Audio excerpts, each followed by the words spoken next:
Assalamualaikum warahmatullahi wabarakatuh. Berjumpa lagi teman-teman. Tidak bosan-bosan ya. Kita berbagi, kita sharing lagi teman-teman. Nah, karena banyak pertanyaan yang masuk tentang bagaimana caranya perlakuan atau perawatan setelah pruning pembuahan ya katanya. Seperti itu. Di antaranya kapan Kang mulai disiram lagi katanya setelah pruning pembuahan? Kapan mulai dipupuk lagi setelah pruning pembuahan katanya ya. Dan ada pertanyaan lagi, apakah boleh katanya saat setelah menjadi brokoli di spray pestisida, insektisida dan fungisida katanya, dan berapa kali katanya ya, berapa kali untuk penyemprotannya. Oke teman-teman, dalam kesempatan kali ini akan kita bahas ya satu persatu dari awal yang saya lakukan terhadap pohon anggur saya ya teman-teman. Jadi ini sekedar sharing, tidak ada maksud untuk menggurui, sekedar berbagi apa yang saya lakukan terhadap tanaman anggur saya. Seperti itu teman-teman.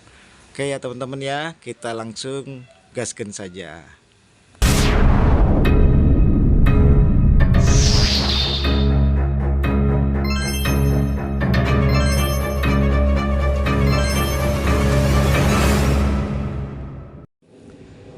Baik teman-teman, kita bahas dari yang pertama ya, yaitu tentang kapan mulai disiram lagi setelah pruning pembuahan ya, seperti itu.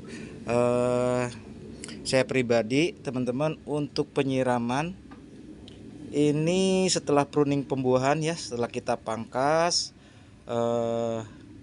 itu tidak saya siram-siram sampai ada matabat yang seprut atau matabat ya seprut lah ya, matabatnya seprut, keluar daun, keluar tunas seperti contoh mulai ini belum ya. Kalau untuk seperti ini belum pecah, tapi saat mulai seprut ya, keluar daun satu atau dua daun, itu baru mulai saya lakukan lagi penyiraman ya teman-teman. Dan penyiraman itu saya barengi dengan pemupukan teman-teman. Jadi penyiraman pertama setelah pruning pembuahan, setelah pruning, yaitu penyiraman pemupukan sekaligus pemupukan ya, sekaligus pemupukan. Nah ini contohnya seperti ini ya. Nah ini udah menseprut. Nah ini setelah keluar satu atau dua daun baru saya lakukan penyiraman dan pemupukan pertama. Apa pupuknya? Pupuknya sama dengan fase generatif ya.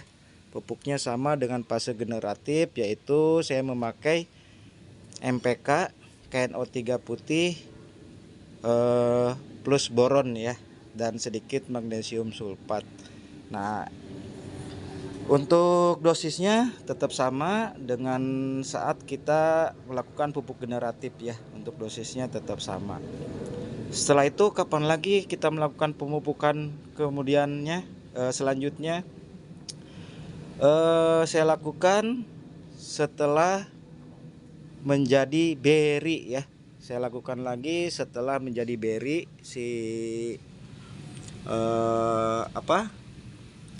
Nah ini si brokoli ini nanti akan melakukan penyerbukan, polinasi, penyerbukan.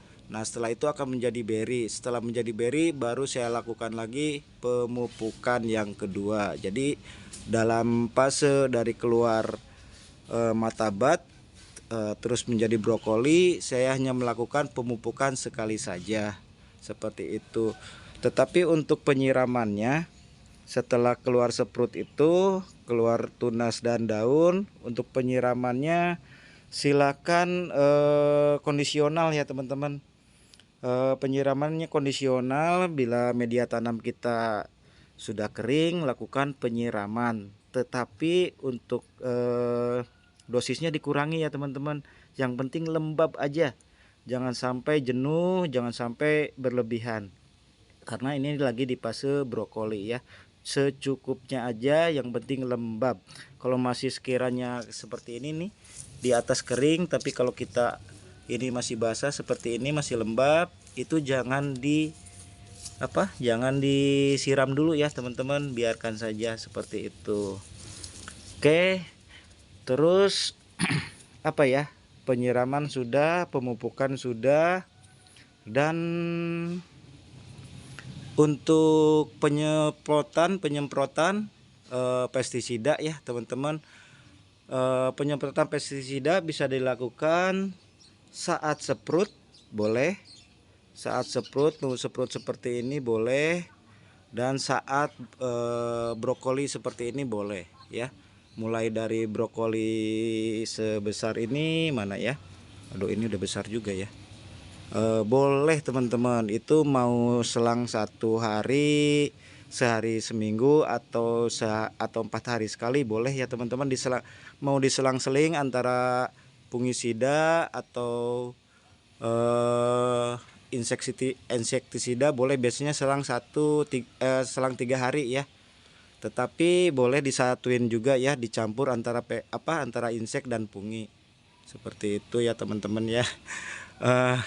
Dan ini saya pun akan melakukan hari ini hari Minggu ya, tanggal berapa ini ya, hari Minggu saya akan melakukan penyemprotan pestisida ya. Jadi masih bisa ya, sampai nanti saat akan memasuki fase polinasi, penyerbukan itu di stop dulu ya, jangan dilakukan penyempraian atau penyemprotan fungi atau insek ya teman-teman, karena itu lagi rawan-rawannya. Untuk dosisnya dikurangi lagi ya, untuk dosisnya insektisida, fungisidanya dikurangi lagi.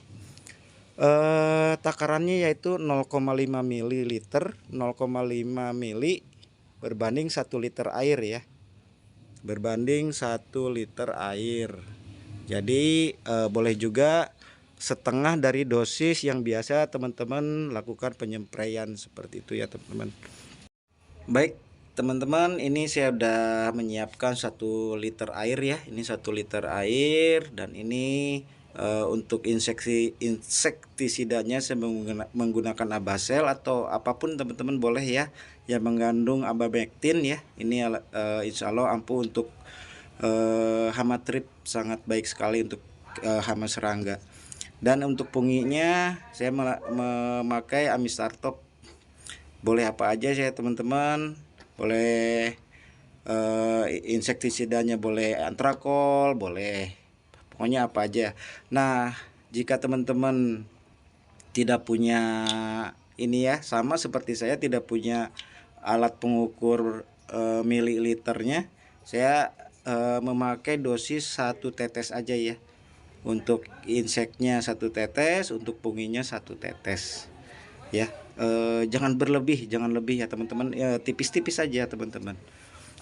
Ini 1 tetes ya, ini untuk insektisidanya. Mudah-mudahan ini enggak berlebihan. Dah ya. Dan funginya pun 1 tetes. Ini teman-teman boleh dipisah ya, selang 3 hari antara insek dan fungi, atau boleh disatuin seperti saya ini ya, boleh dicampur. Nah, gitu ya, cukup 1 tetes aja, jangan berlebihan, karena fase brokoli ini sampai fase nanti polinasi itu sangat-sangat rawan ya, sangat-sangat takut gosong, takut rontok ya. Jadi hati-hati, sebaiknya kita kasih dosis yang benar-benar terendah dulu. Oke teman-teman, ini kita kocok-kocok dulu karena saya pakai 1 tangan. Kita skip dulu ya teman-teman ya. Oh iya teman-teman, untuk pemupukan tadi ya, mohon maaf, untuk pemupukan tadi dilakukan seminggu sekali ya teman-teman, dengan menggunakan MPK, KNO 3 putih dan boron. Itu seminggu sekali ya teman-teman. Setelah matabatnya seprut mengeluarkan 1-2 daun, itu mulai pemupukan. Setelah itu lakukan seminggu sekali dengan pupuk yang sama, pupuk generatif,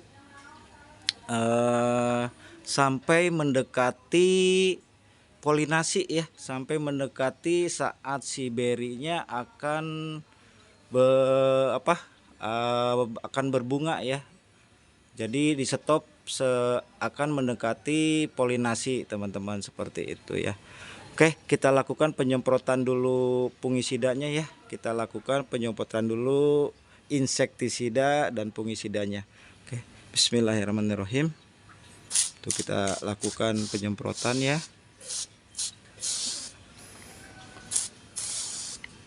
Ini ke seluruhnya. Jadi saat beri ini boleh nggak boleh, silakan ya. Selama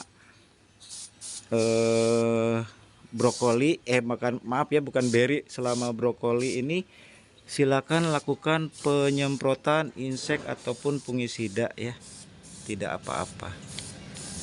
Insya Allah hanya dosisnya aja dikurangin ya teman-teman, dosisnya dikurangin. Duh maaf, ini kadang-kadang nggak sinkron nih video sama sama penyemprotan, nggak kelihatan ya karena lagi megang satu tangan teman-teman.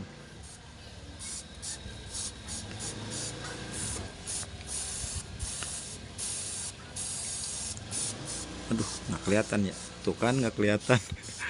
Saya ngeliatin spray videonya. Oke, semuanya ya teman-teman, daunnya pun ini yang kita takutin karena apa, insek itu, trip itu adanya di brokoli ya, nempel di sela-sela brokoli yang padat. Di brokoli yang padat dia nempel di sela-selanya, makanya harus kita spray, kita semprot insektisida supaya tidak terkena hama ya. Mudah-mudahan. Bismillah. Oke, semua ya teman-teman. Oke, seperti itu ya teman-teman. Jadi penyiraman tadi udah, pemupukan juga udah saya bahas, dan ini penyemprotan insektisida udah saya bahas juga ya teman-teman. Oke, itu aja sharingnya untuk hari ini ya, hari Minggu. Tanggal berapa ya teman-teman ini, hari Minggu? Sebentar saya cek tanggalnya dulu, ini tanggal berapa ini ya. Ya pokoknya ini hari Minggu ya. Oke teman-teman, terima kasih sudah menonton video saya sampai akhir. Saya ucapkan terima kasih juga buat teman-teman yang selalu support ke channel saya. Intinya kita semangat terus, kita belajar bersama. Mudah-mudahan tanaman anggur kita semuanya sehat-sehat ya, sampai panen nanti ya. Oke, itu aja. Mohon maaf kalau selalu belepotan. Akhir kata, wassalamualaikum warahmatullahi wabarakatuh.